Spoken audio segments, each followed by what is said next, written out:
10 million years ago, your ancestors were getting drunk, and they didn't even know what alcohol was. Picture this. It's 9,000 years ago. You're freezing. You're starving. You haven't eaten in 2 days. You shove your hand into a hollow tree and pull out a fistful of berries. They're mushy, dark, and they smell wrong, sharp, sour. But you're desperate, so you eat them. Nothing happens. Then, 20 minutes later, the ground tilts. Your face goes hot. Your head floats. You start laughing, and you have no idea why. Congratulations, you just got drunk for the first time in your life, and you think you're dying. Nobody taught you this.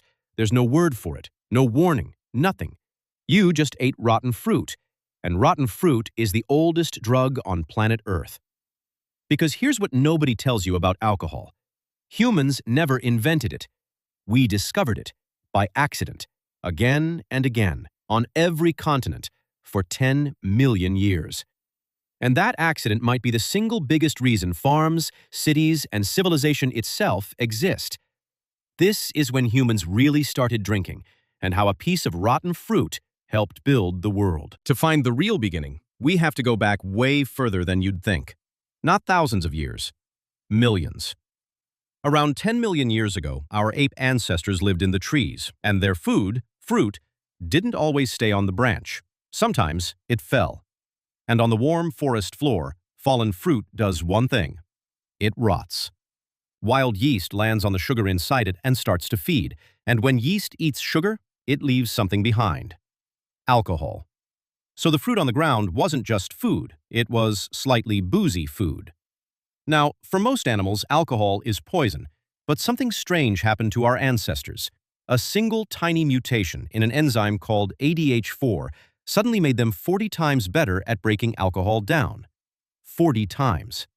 That mutation meant they could eat the fermenting fruit other animals couldn't touch and survive. Scientists call this the drunken monkey hypothesis, the idea that our love of alcohol isn't a modern weakness, it's 10 million years old. It's written into your DNA. That buzz you feel on a Friday night? Your body has been getting ready for it since before we were even human. Here's what makes alcohol so wild. Nobody has to make it. You don't need a lab. You don't need fire. You don't even need a recipe. You just need sugar. And time. Leave fruit juice in a warm place, and invisible yeast floating in the air will find it. It eats the sugar, turns it into alcohol, completely on its own. It happens in fallen fruit. It happens in tree sap. It happens in honey mixed with a little rainwater. In fact, honey and water left in the sun becomes mead, one of the oldest drinks on Earth, with zero human effort at all. So early humans didn't have to be geniuses to find alcohol. They just had to be hungry, curious, and paying attention. Somewhere, someone drank the strange fizzy liquid at the bottom of a fruit pile, felt incredible, and remembered exactly where they found it. And that memory changed everything. For a long time, this was just a good story. Then, archaeologists went digging in a village in China called Jiahu. 9,000 years ago, people lived here, farmed here, buried their dead here. And when scientists scraped the inside of their ancient clay pots, they found something incredible. Chemical traces of a drink, a real, deliberate, mixed drink, made from rice, honey, and fruit like hawthorn and grapes, fermented on purpose. This wasn't an accident anymore. This was a recipe. 9,000 years ago, before writing, before cities, before the wheel, people were brewing. Jiahu is the oldest chemically proven alcoholic drink we've ever found. And the people who made it weren't just surviving, they were celebrating. Meanwhile, thousands of miles away, another discovery was fermenting.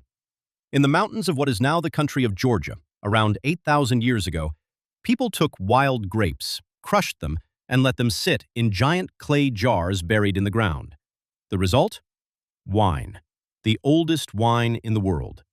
Not far away, in the Zagros Mountains of Iran, archaeologists found jars stained with wine residue and traces of tree resin added to stop it from spoiling.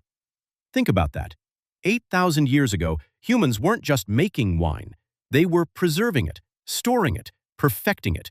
Wine had become something worth protecting. Now here's where the story gets a little crazy. For centuries, we assumed it went like this. Humans learned to farm grain, to make bread, and civilization began. But some scientists think we got it backwards. What if we didn't farm grain for bread? What if we farmed it for beer? At a site in Turkey called Göbekli Tepe, the oldest temple on Earth, older than Stonehenge, older than the pyramids, researchers found massive carved stone tubs. Tubs lined with chemical residue that may be the leftovers of fermented grain, possibly beer. The theory goes like this. To build a place like Göbekli Tepe, you need hundreds of people working together. And to get hundreds of people to show up and haul giant stones, you throw a feast. And what does a feast need? A drink. So maybe, just maybe, the desire to brew beer for these gatherings is part of what pushed humans to start farming in the first place.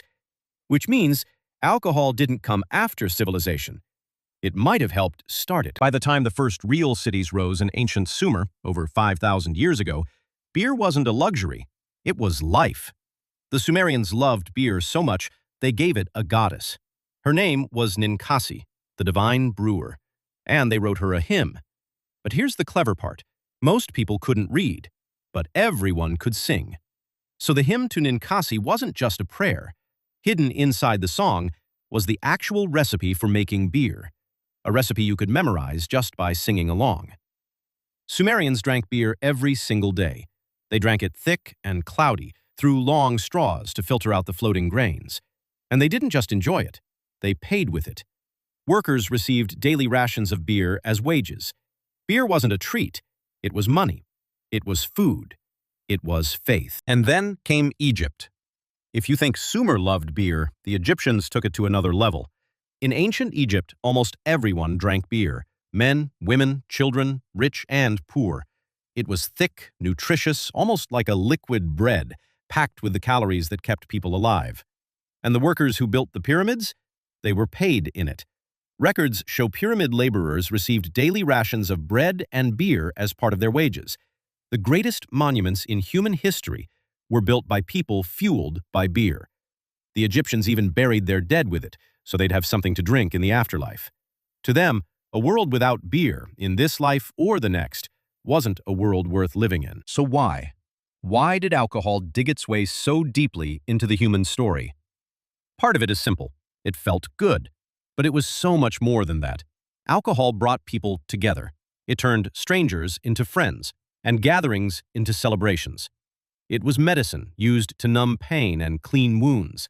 It was calories, a dense, storable source of energy in a hungry world. It was sometimes safer than the dirty water nearby. And it was sacred, poured out for the gods, drunk in rituals, tied to birth, death, and everything in between. Alcohol wasn't just a drink. It was social glue. It was currency. It was religion. It was one of the invisible threads holding early civilization together. So, when did ancient humans start drinking? The honest answer is, long before they were even fully human. It started 10 million years ago, with an ape eating fruit off the forest floor.